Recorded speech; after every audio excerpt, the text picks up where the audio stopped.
Hey everyone, good morning. My name is Shilpa HR. I have been selected as Assistant Director of Co-operative Audit in the KPSC Gazetted Probationary Exams 2017-18 notification. I am basically a civil engineer. I graduated from the Anand Sagar College of Engineering in the year 2007. Post my graduation, I have worked as a software engineer in Accenture Services Private Limited. I also had an opportunity to work as a junior consultant in Telstra, Australia. This is my third attempt. I have been preparing since a decade almost, because I got a chance to write the exam only thrice, and this is my third attempt. In my earlier two attempts also, I went till the interview, but I couldn't make it to the final list.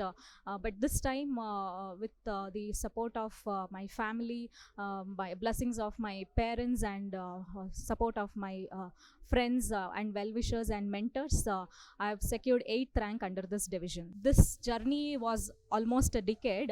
I started preparing after a gap of 5 years because after my first attempt, I lost my parents. So I was dejected. I was very much depressed.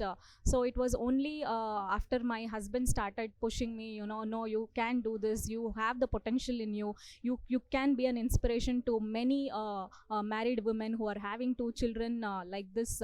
I mean, if you can do this, many people will be inspired by you. So for this attempt, I hardly prepared for some 1 year 6 months or 1 year 7 months. That's it. So I did give UPSC attempts, but later on, after my parents' demise, I felt it was wise for me to settle down for KPSC, because I have a family here who are settled here. My children are studying here, so I didn't wanted to create those ripples in the family, because I was happy settling down in the state itself. Preparation wise, I didn't find it that much difficult, because it was almost the same, except some 20 to 25% of the extra things, like we have to prepare ourselves for the state issues like Karnataka geography, Karnataka economic survey, Karnataka current affairs.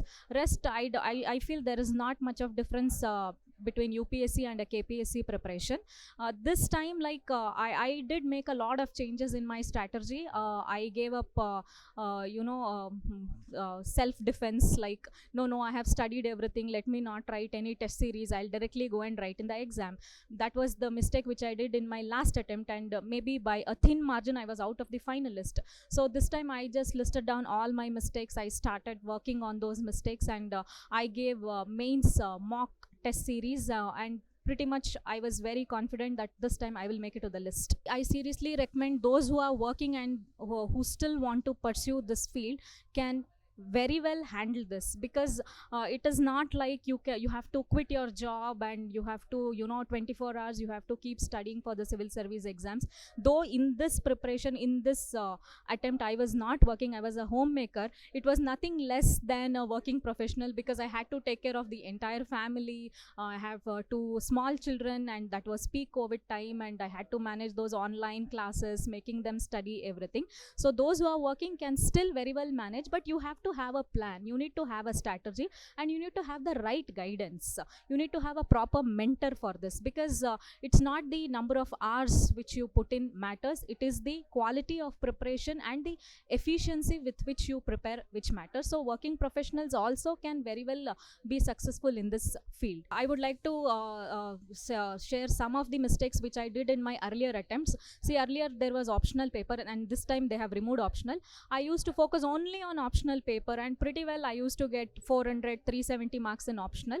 So maybe because of the optional marks, I used to go till the interview. But other than that, I didn't refer to any standard books. I accumulated lot of study materials. I couldn't finish one reading itself. I could not revise the entire thing. So this time I limited or restricted my source of study, hardly 7 to 9 standard books. I kept on revising, and even before the prelims, I had completed the mains syllabus except ethics and life sciences paper.